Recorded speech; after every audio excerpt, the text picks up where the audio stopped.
Amendments pass ಮಾಡುವಾಗೆಲ್ಲನೂ Congress ಸರ್ಕಾರ ಮತ್ತೆ ಆ ಸರ್ಕಾರನ ಬೆಂಬಲಿಸಿರ್ತಕ್ಕಂಥ AIADMK, AEP ಈ ಪಕ್ಷಗಳು ಯಾವಾಗ್ಲೂ ವಿರೋಧ ಮಾಡ್ತಾನೆ ಬಂದಿದೆ. ಹಾಗಾಗಿ ಹೀಗಾಗಿ ರಿಸರ್ವೇಶನ್ ಅನ್ನೋದು ಏನು 50% ಆಗಬೇಕಾಗಿತ್ತು ಅದನ್ನ ನಾವು ಪಡೆದಿದ್ದೀರಿ. ಇದಕ್ಕೆ ಪ್ರತಿಯೊಂದು ಹೆಣ್ಮಕ್ಳು, ಈ ದೇಶದ ಹೆಣ್ಮಕ್ಳು ಯಾವುದೇ ಮೂಲೆಯಲ್ಲಿ ಇರ್ಬೋದು, north, east or south, west ಯಾವುದೇ ಮೂಲೆಯಲ್ಲಿ ಇರ್ಬೋದು, ಎಲ್ಲ ಹೆಣ್ಮಕ್ಳು ಸ್ವಾಭಿಮಾನಕ್ಕೆ ಧಕ್ಕೆ ಆಗಿದೆ.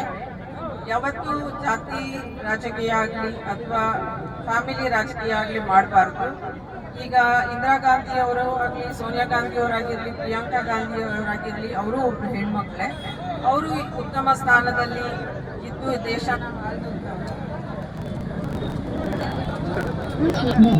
ಆಳದಂತವರು. ಅವರು ಹೆಣ್ಮಕ್ಳಿಗೆ ಅಷ್ಟೆಲ್ಲ ಮಾಡ್ಬೋದು ಅಂದ್ರೆ ಒಂದು ಸಾಮಾನ್ಯ ಹೆಣ್ಮಕ್ಳು ಪಾರ್ಲಿಮೆಂಟ್ ವಿಧಾನಸಭೆಗೆ ಹೋಗ್ಬೋದು. ಇದಕ್ಕೆ ಅವ್ರು ಬೆಂಬಲಿಸಬೇಕಿತ್ತು, ಆದ್ರೆ ಅವ್ರು ಬೆಂಬಲಿಸಲಿಲ್ಲ. ಹಾಗಾಗಿ ಪ್ರತಿಯೊಂದು ಹೆಣ್ಮಕ್ಳು ಧ್ವನಿ ಇರಬೇಕು ಅಂತ ಕೇಳ್ಕೊಳ್ತಾ ಇದ್ದೀವಿ. ಹೆಣ್ಮಕ್ಳು ಎಲ್ಲರೂ ಜೋರಾಗಿ ಒಂದೇ ಒಂದೇ, ನಾವು ಹೆಣ್ಮಕ್ಳು ಅಬಲರಲ್ಲ. ಮಹಿಳೆ ಅಂದರೆ ನಮ್ಮ ಪ್ರಧಾನಮಂತ್ರಿ ಅವರು ಯೋಜಿಸಿರುವ ಈ ಅಮೆಂಡ್ಮೆಂಟ್ ನಾರಿ ಶಕ್ತಿ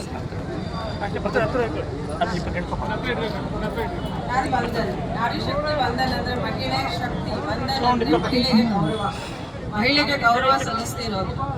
ನಮ್ಮ ಪ್ರಧಾನಮಂತ್ರಿಯವರು ಯೋಚನೆ ಮಾಡಿದಂಗೆ ಹೆಣ್ಮಕ್ಳ ಬಗ್ಗೆ ಇಲ್ಲಿವರೆಗೂ ಯಾರು ಯೋಚನೆ ಮಾಡಿರಲಿಲ್ಲ. 1996 ರಲ್ಲಿ ದೇವೇಗೌಡರ ಪ್ರಧಾನಮಂತ್ರಿ ಆಗಿದ್ದಾಗ ಅವರು ಕೂಡ ಈ ಅಮೆಂಡ್ಮೆಂಟ್